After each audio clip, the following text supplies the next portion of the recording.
Kamala Harris. Let's have a good debate. Nice to see you. Have fun. Thank you. Welcome to you both. It's wonderful to have you. It's an honor to have you both here tonight. Why do you believe it's appropriate to weigh in on the racial identity of your opponent? I don't, and I don't care. I don't care what she is. I don't care.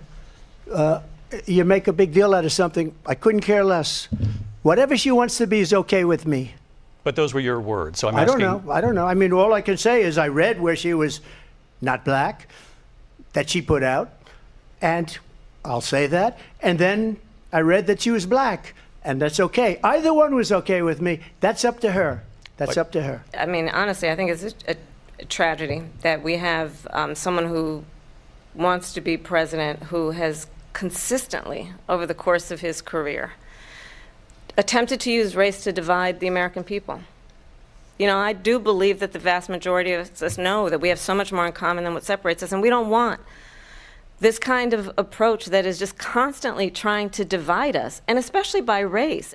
Everything that she believed 3 years ago and 4 years ago is out the window. She's going to my philosophy now. In fact, I was going to send her a MAGA hat.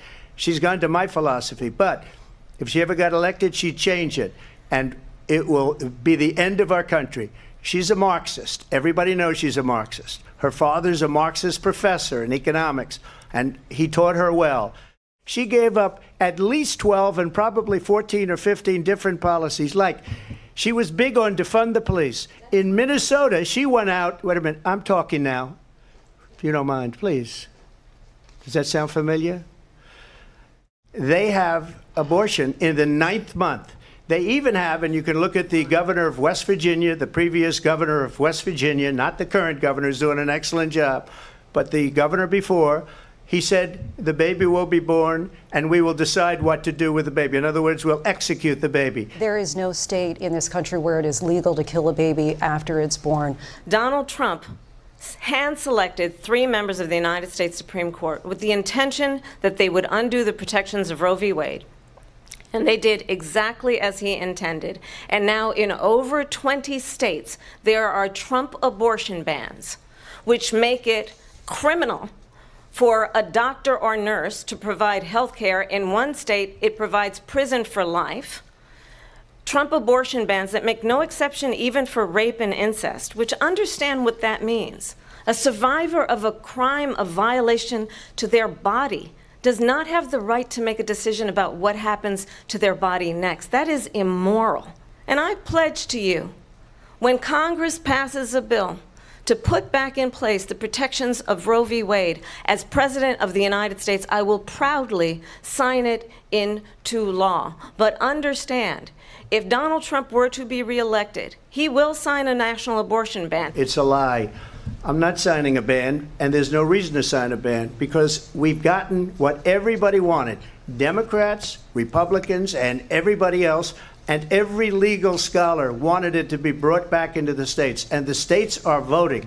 And it may take a little time, but for 52 years, this issue has torn our country apart. And they've wanted it back in the states. And I did something that nobody thought was possible. The states are now voting. What she says is an absolute lie. And as far as the abortion ban, no, I'm not in favor of abortion ban, but it doesn't matter because this issue has now been taken over by the states. Would you support any restrictions on a woman's right to an abortion? I absolutely support reinstating the protections of Roe v. Wade.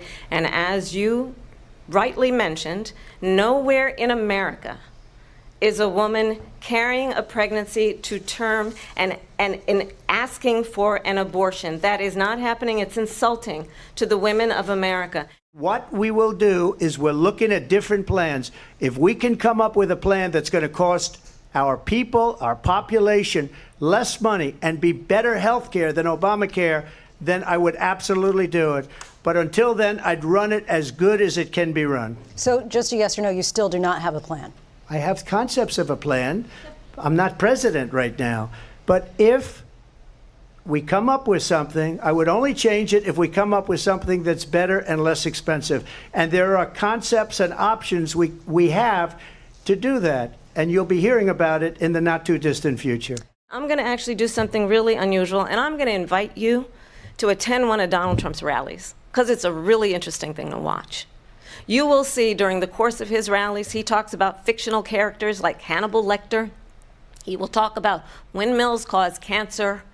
And what you will also notice is that people start leaving his rallies early out of exhaustion and boredom. And I will tell you, the one thing you will not hear him talk about is you. You will not hear him talk about your needs, your dreams, and your desires. And I'll tell you, I believe you deserve a president who actually puts you first, and I pledge to you that I will. We have the biggest rallies, the most incredible rallies in the history of politics. That's because people want to take their country back. Our country is being lost. We're a failing nation. In Springfield, they're eating the dogs, the people that came in. They're eating the cats. They're eating the pets of the people that live there. And this is what's happening in our country, and it's a shame.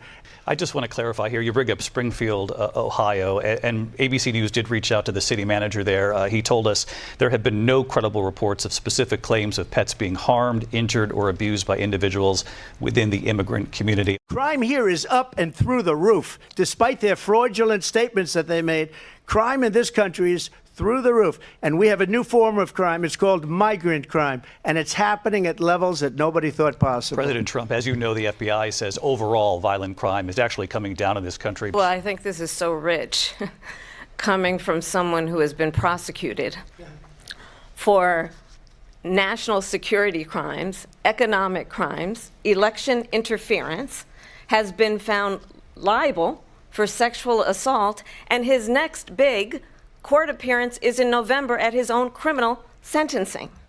Understand, this is someone who has openly said he would terminate, I'm quoting, terminate the Constitution of the United States, that he would weaponize the Department of Justice against his political enemies. This is the one that weaponized, not me. She weaponized. I probably took a bullet to the head because of the things that they say about me. They talk about democracy. I'm a threat to democracy. They're the threat to democracy. In the past couple of weeks leading up to this debate, you have said, quote, you lost by a whisker, that you, quote, didn't quite make it, that you came up a little bit short.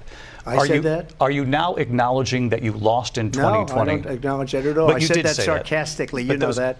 It was said, oh, we lost by a whisker. That was said sarcastically. Vice President Harris, you heard the president there tonight. He said he didn't say that he lost by a whisker. So he still believes he did not lose the election that was won by President Biden and yourself. But I do want to ask you about something that's come up in the last couple of days. This was a post from President Trump about this upcoming election just weeks away. He said, when I win, those people who cheated, and then he lists donors, voters, election officials, he says will be prosecuted to the fullest extent of the law, which will include long-term prison sentences.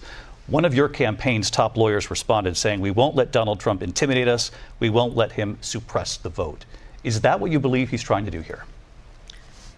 Donald Trump was fired by 81 million people. So let's be clear about that. And clearly he is having a very difficult time processing that.